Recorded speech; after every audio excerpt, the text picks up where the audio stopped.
Thank you all so much for coming. My name is Susan Barr. For those of you that I have not met yet, I'm the Residential Plans Examiner Manager here in the City of Austin. So what we're going to talk about today is kind of residential review. What does that look like for here in the city? So first, just an overview or the topics that we're going to talk about. So there's going to be a short overview, and then we'll talk about residential plan review, zoning, technical, volume builder, program, work exempt from permit, permitting, helpful tips, and then any questions and answers that you might have.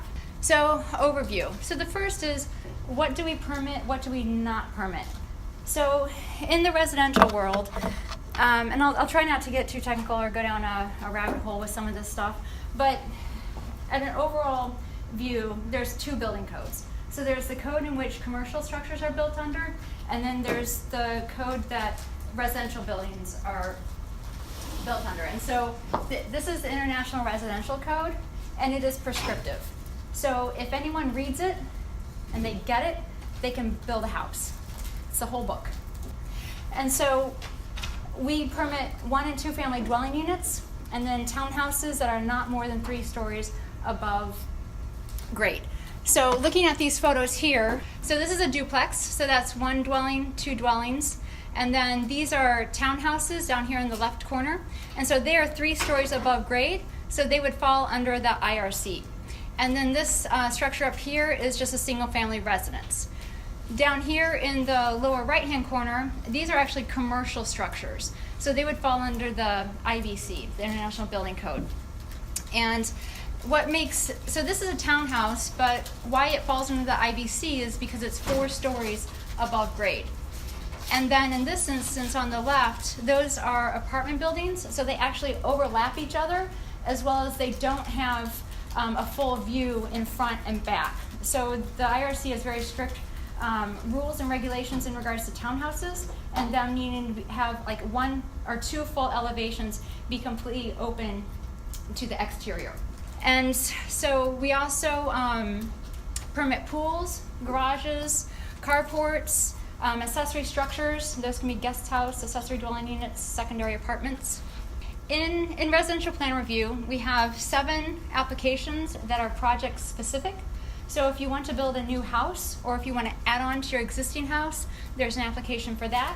And then there's different applications if you're just going to do an interior remodel, or if you are just changing out your windows or your front door, you can get express permits for those items. And there's a couple other things, like if you're adding insulation to your attic or to your walls, well, maybe the walls, but anyway, attic.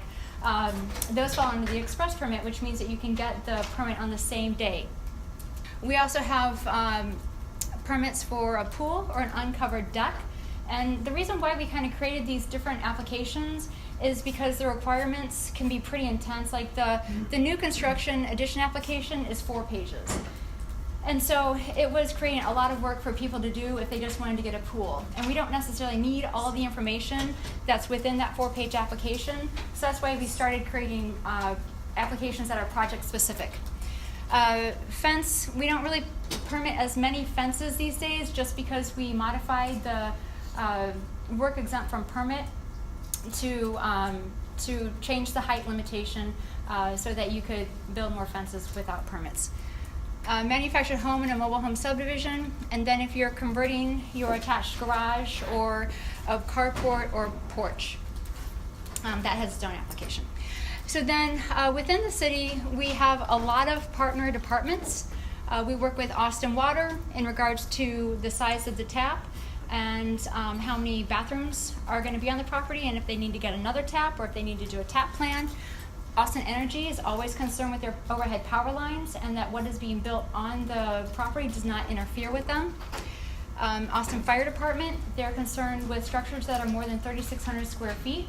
And so if your structure is more than 3,600 square feet, you have to have a fire flow test done. And that basically looks at the flow of water from the nearest hydrant that I believe is within 150 feet of the property. If there's insufficient flow, then the property owner has to install a sprinkler system in their house. The Office of Real Estate Services, we work with them on easement agreements and partial easement releases or full releases, or needing to maybe establish an easement. That's a little bit more rare. City arborists in regards to trees, historic, whether you're doing a full demo or a partial demo. If the structure is more than 45 years old, the application gets sent to the historic department for their review.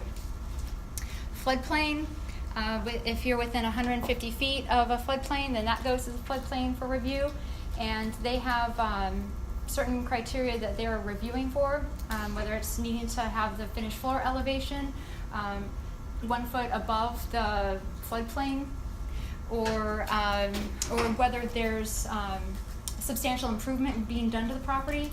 They keep track of that for a 10-year period, because FEMA requires that kind of documentation, so that you're not putting more money into a property that could potentially be flooded, hence they having to give more money to you because of your house got flooded.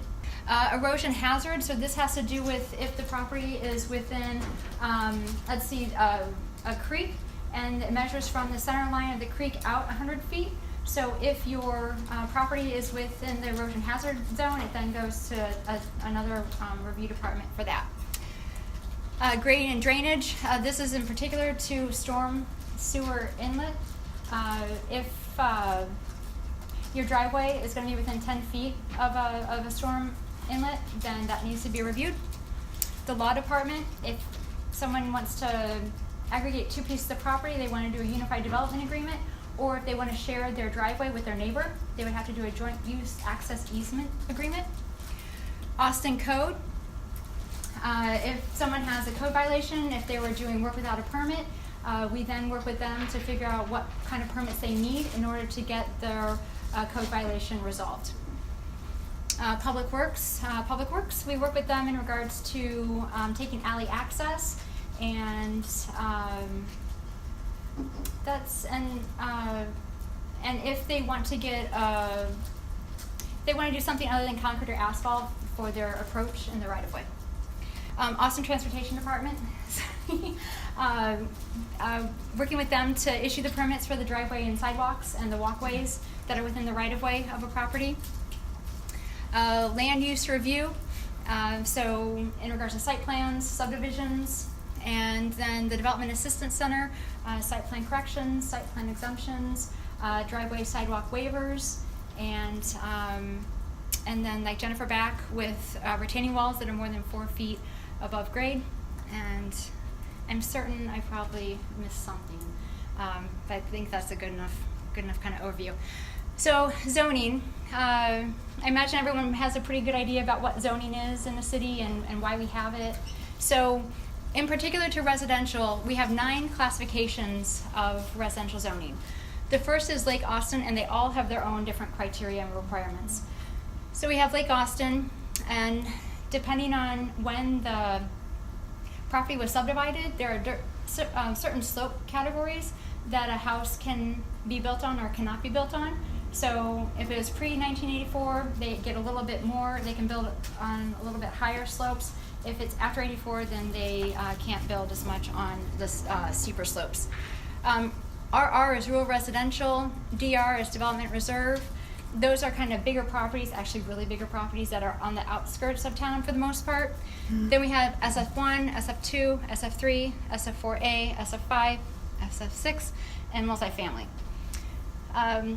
This on the left here, so that's kind of map of the city of Austin, kind of. But really what it is indicating is 2 things. First is the 61, plus or minus 61 neighborhood plans that we have in the city.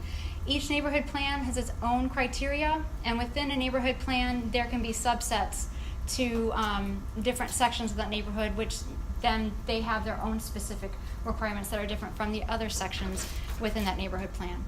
What that image is also indicating is everything in this gold area, that is a subchapter F part of town. So it's also referred to as McMansion ordinance. So its intent is to minimize mass on a property, and there are certain allowances. Is everyone familiar with subchapter F? a little bit? Okay, so basically what subchapter F is it is an invisible tent around every single property within that gold area. So basically you start at your property lines, you go up 15 feet, and then you angle in 45 degrees. From your rear property line, you go up 15 feet and then angle in 45 degrees. Generally speaking, you have your 25-foot front yard setback, and then you can have like your front porch or eaves. So anyway, your build line starts at any allowed projection into your front yard setback. And that's a straight line that goes up. Sorry, I won't get any more technical into it besides that. Anyway, so it's kind of complicated because there are certain things that are allowed to project into the tent, and then certain square footages that can be exempt, like parking spaces, porches, attics, basements.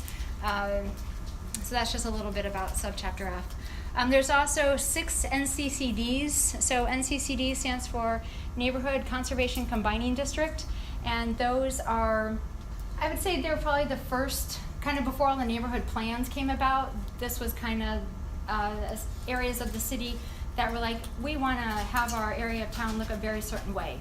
And so they started the NCCDs. And some of them are quite complicated. Some of them are a little bit lighter and a little bit easier to do. But they do take quite a bit of time to review for, especially Hyde Park.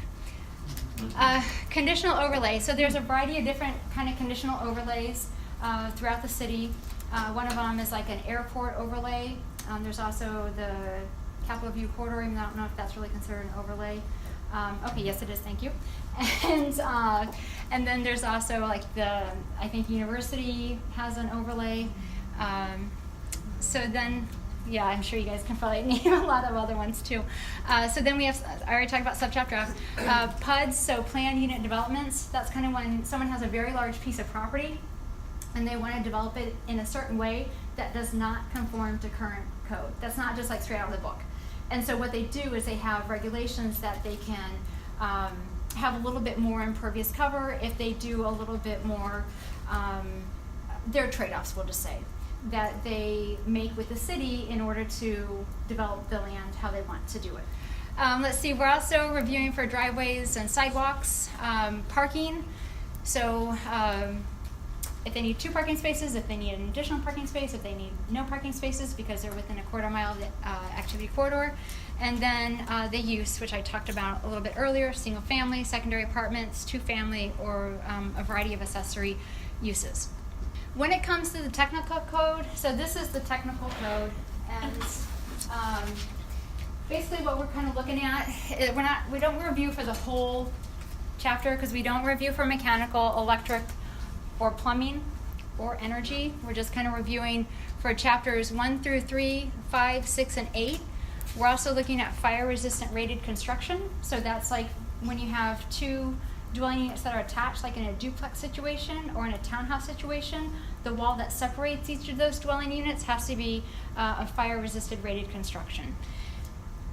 And then there's also the visitability ordinance. So this was, let's see, this came into effect in 2014. It's basically allows someone to age in place. And so what you're doing is you are having an entrance that is wide enough to allow someone to, and it's also about someone being able to come visit you in a wheelchair, or someone that just has a disability. So your entryway is wide enough, 32 inches clear, and then you have to have a visitable path around the first floor that goes at least to a half bathroom, and then within the bathroom, the door into it has to be 30 inches clear, and then you also have to install 2x6 blocking at 34 inches to the center within the wall, so that the future installation of grab bars is a lot easier and possible, as opposed to, you know, ripping out the drywall and then putting it in and then putting your grab bars in. Let's see, there's also a no-step entry, and there's a variety of ways that you can do a no-step entry. And then also, if your property is sloped, if it's really sloped, you can waiver out of the exterior visitable route option, but you still have to do the interior components of the visitability ordinance. We also have a subsection called the volume builder program. So this is when a builder is doing a massive amount of construction on one site plan. And so the minimum requirements are that there have to be at least 5 or more single or 2-family dwelling units on lots within the same subdivision. The subdivision must have a minimum of 10 lots. The plans, and that's like the plans and elevations for the building, get reviewed on a master level, because say they're going to build 100 houses and they have 10 different floor plans, and so they're going to kind of scatter those 10 different floor plans throughout the 100, kind of depending on what people come up and say, hey, I want this floor plan, or I want that floor plan, and I want it here versus there. So we review them on the master level, so then when they submit their specific permit application for a specific property, the review is much quicker. It's a 5-day turnaround for those reviews. So work exempt from permit. Every 3 years, the technical building code gets updated. From 2006, we then did the 2012, and then we looked at it, and then we adopted the 2015 code. And so every 3 years, we kind of take a look at what is the difference between 2015 to 2018 versus what's going to be proposed in 2021. And so based on that, we then will decide to adopt the code, or we'll just stay with what we have now. The reason why we're not moving forward with the 2018 code, some of it has to do with Code Next, that we just putting a lot of resources into Code Next. And then we're not enough really significant changes from 2015 to 2018 to kind of warrant the time that would go into reviewing the code and adopting local amendments. In 2012, 2015, there was a huge dramatic shift from the biggest thing really was the span charts for how long a piece of Southern Yellow Pine number 2 can span, because the wood is being used so quickly that it's being grown quicker. And so because of that, then it doesn't have time to really grow and become strong, because it's cut down and then milled and made into a 2x4 and then sent out. So because of that, it's not as structurally strong as wood that's been allowed to grow longer and be bigger, and I think you get it. So anyway, so that's one reason. There are a whole bunch of other reasons why we also went from 2012 to 2015. But anyway, with all that being said, we then look at adopting local amendments that are specific to Austin. And so when we adopted the 2015 code, we looked at, what can we really do to kind of help expand this list so that homeowners can do more things without a permit. So our list probably, I think in 2012 was maybe 15 items, and now it's probably about 20 items. So I won't go through all of them, but they're, for the most part, all listed right here. So permitting, permit requirements. So whenever someone submits an application for a permit, we look to see if there's expired permits on the property. And if they are, they need to address that by either including it in the scope description of what they're permitting now, or we also have this form that they can fill out that kind of kicks the can down the road. And it's basically them acknowledging that they have an expired permit and that they will address it at some point in time. There's also, we come across properties where we can see that work has been done without a permit, and so at that point then they need to get that also permitted at the time that we're issuing a permit. The things that needed to be submitted, so we have forms, so that's going to be the application, Austin Energy and Austin Water forms. If they're doing a partial demo, then they need to submit that application and the requirements that come with that, which is a certified tax certificate and photos. And then the drawings that they need to submit are a site plan, or what we call it a plot plan, and then floor plans and exterior elevations. And then here's just some kind of basic requirements of what needs to be shown on a plot plan. So your address, your legal description, property lines, required setbacks, a north arrow, drawing scale, existing/proposed improvements, roof overhangs, parking, utility locations, and trees greater than 19 inches. And that's trees on the property as well as adjacent properties. Homestead permits. So residential homeowners who are not licensed to perform electrical, mechanical, and plumbing may request permits that they can do the work themselves. However, they cannot hire anyone to help them do the work, and they can do the work themselves as long as they know what they're doing, and it does not involve the natural gas to the house or the main electrical panel at the property. And there's more information that can be found online in regards to qualifying for the homestead permits. Helpful tips. So we do quite a bit of community outreach. For the last several years, we've partnered with Frost Bank several times a year to go out into community and present a presentation similar to this, but a little bit more like general in nature. We also have presented to the Austin Board of Realtors for, hey, if you're going to list a property, look at these things. Like, these should be red flags. If you have a driveway that goes right up to a house and it looks like a garage used to be there and there's no permit for it, most likely that garage was converted without a permit. So that should be a red flag that, that should probably be listed as an item that needs to be an item to be disclosed.